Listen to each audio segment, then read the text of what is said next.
Jesus and Mary. now and forever. Do not give what is holy to dogs, or throw your pearls before swine, lest they trample them underfoot and turn and tear you to pieces.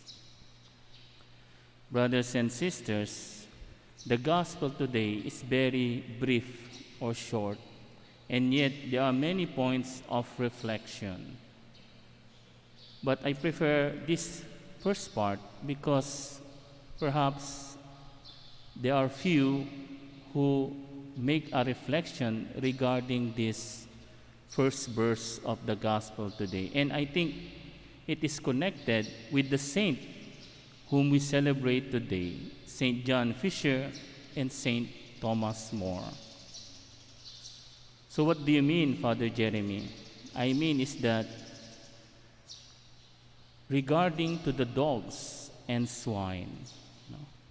Of course, no?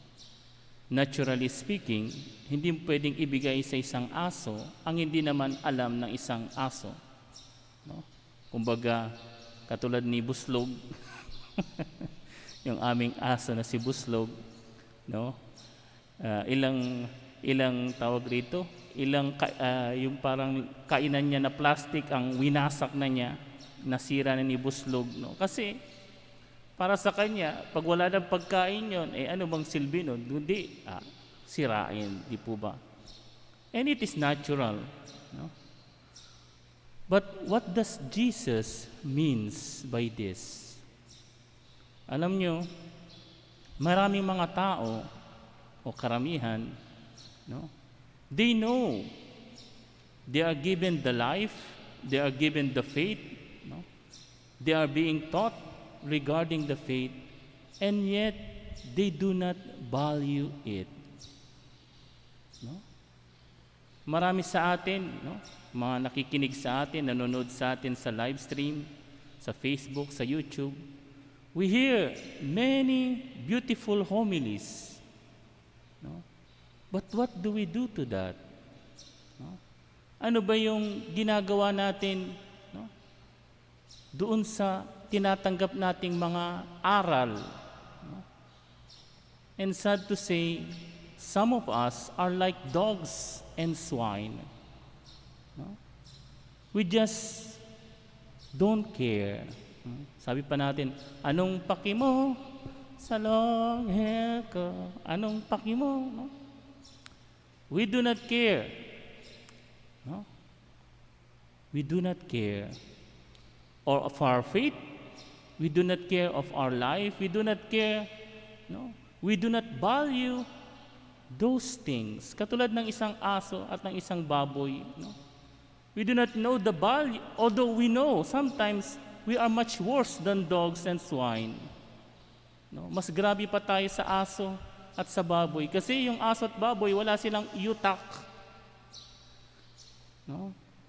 Wala silang payo na nag-iisip, ito tama, ito ano, no.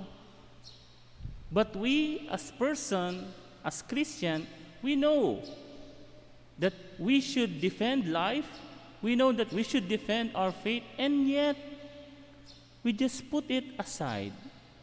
No? And we do not value it. No? Hindi natin pinapahalagahan, no? Pati na yung ating pamilya, no? Ang ating mga mahal sa buhay, no? We just really don't care. We are like these dogs, no?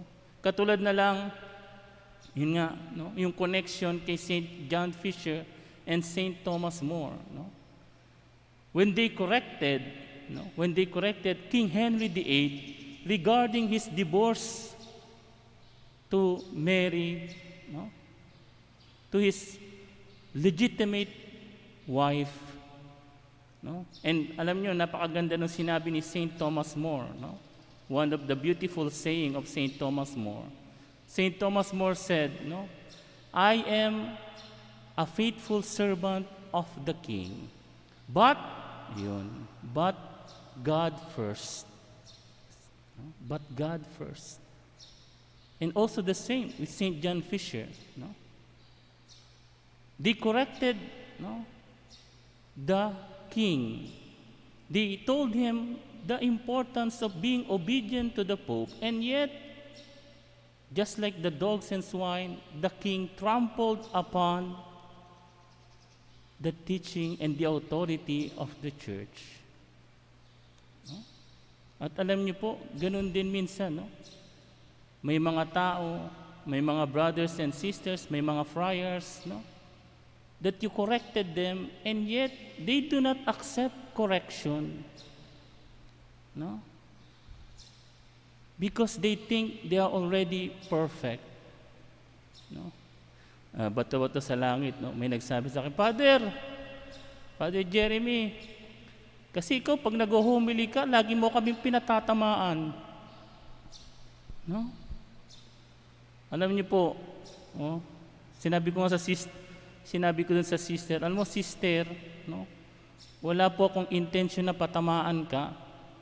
Ang aking intention ay maghumili. Kung tinamaan ka man, no, I do not intend na patamaan ka. No? What I'm doing is to give reflection regarding the gospel. No? At kung minsan, alam nyo, no, o madalas, hindi minsan, madalas, no, ang Holy Spirit, pinatatamaan ka talaga sa gospel para ka magbago. Para ka magbago. Pero kung pinatatamaan ka na nga, ayaw mo namang magbago, ano magagawa ko? No, kita nyo?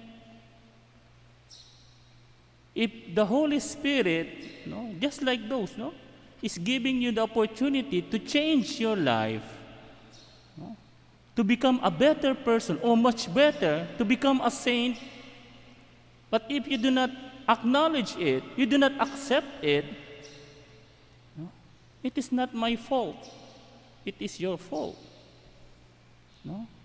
And I do not want, no, sabi ko nga, one of my mission and objective in my preaching, in my homily, is that I don't want that time will come in the judgment seat of God, sasabihin sa akin, Father Jeremy, bakit hindi mo sinabi doon sa Co-Redemptrix Church itong ganito, ganyan?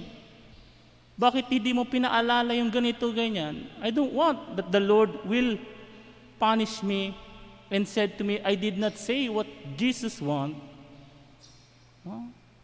Because what is my purpose as a priest is not to entertain you. My purpose, my ministry as a priest is to tell the truth, to tell what Jesus wants, what God wills.